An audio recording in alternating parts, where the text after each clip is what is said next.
Nakakapagod naman mag-iinis. Uy, si ate oh. Oh, kumain ka na ba?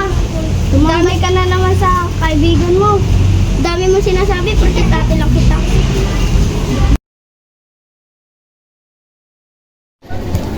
Pre, nakita mo na pa yung grupo nila na uli may atraso pa sa atin yun. Hayaan mo pre, babawi tayo dun. Eh, marami na to.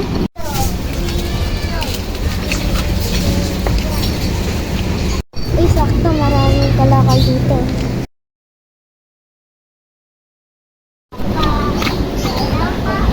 Oh, bakit? Ang tambayan nito ni ano natin Tanoli. Di ba ikaw yung kasama dun sa grupo nila? Hindi, umalis na ako sa grupo nila. Babaliw yun eh.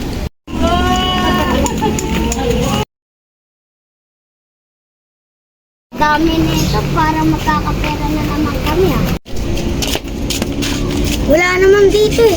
Mukhang naisan tayo dun ah.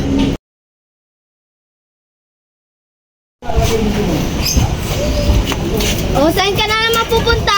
May lalakarin lang ka na. Sweet ka nga dito sa bahay, wala ka nang ginawa.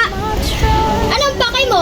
Matay si nanay kasi di mo siya inilagaan nung bata pa ako. Malaki na ako niyan, ako na lang sana nag-alaga kay nanay. Ano nga sa buhay mo, magpakalulong ka na lang sa bisyo mo. Sige, diyan ka na nga, nakalis na.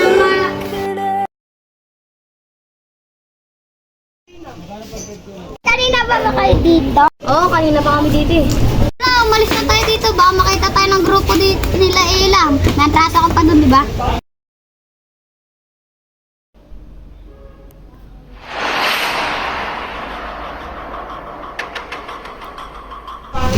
Di ba yan yung grupo nila Matmat? Tara, bawian na natin.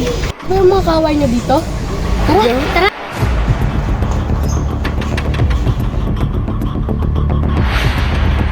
Bakit mo kami niloko nakaraan? Bakit? Ganti na kayo? Pirayin na natin to.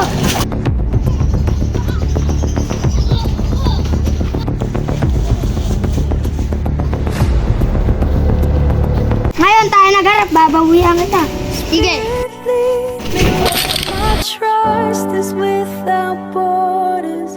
Let me walk up Tara, nakuha tayo! Nakapatay tayo! wherever you would come.